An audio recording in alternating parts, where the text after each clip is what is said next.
Solidarity in action as the Philippines marks the 9th year since its landmark legal victory in the West Philippine Sea. More countries are standing shoulder to shoulder with Manila amidst growing tensions with China. With defense ties growing deeper and new agreements on the horizon, the country is making it clear it won't back down from its rights and it's not facing the storm alone. Patrick De Jesus tells us more.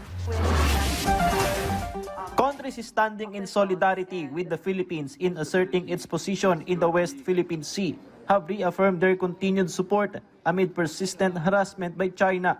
Today, the 9th anniversary of the historic 2016 Arbitral Award in favor of the Philippines was commemorated. This ruling also declared China's 9-line claim over the entire South China Sea as illegal. As part of ongoing efforts, the government is expanding cooperation with partner nations that also uphold international law and a rules-based order.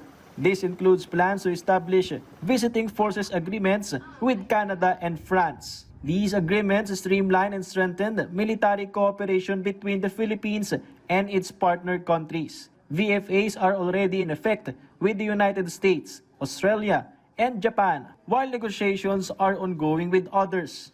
An enhanced and persistent deployment of Canadian Armed Forces personnel in the Philippines will also bring our two nations into closer operational rhythm, improving interoperability, accelerating response times, and demonstrating presence in a region where it matters most.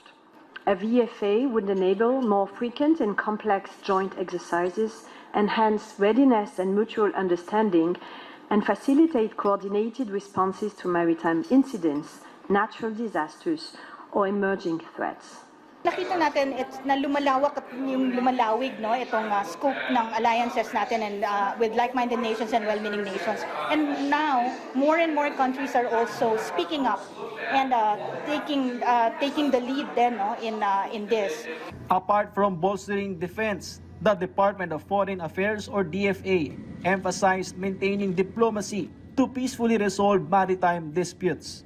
Deterrence is not only a military concept, but one that indispensably involves guarantees secured by diplomacy to assure peace and stability. According to the latest Pulse Asia survey conducted in the last week of June and commissioned by the Stratbase Group, 73% of the 1,200 respondents, or 7 out of 10 Filipinos, believe the government should continue asserting the Philippines' rights and sovereignty in the West Philippine Sea. This also includes fighting disinformation to raise awareness among more Filipinos about the importance of the WPS and the backing of the 2016 Arbitral Award. One of the best and the greatest impact of the transparency initiative that we have been doing for almost 2 years already. The international community became aware of what's happening and the violation of the Chinese government with regard to our own exclusive economic zone. So these transparency efforts made everybody realize that they need to recognize the 2016 Arbitral Award.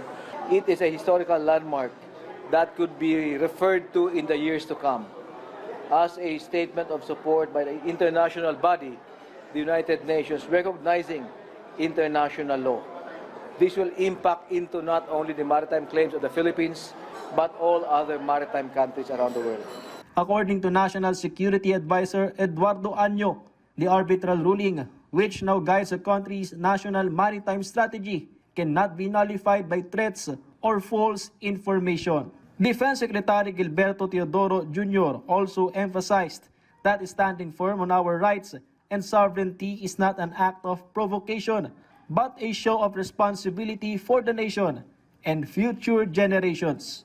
Patrick De Jesus from the National TV for a new and better Philippines.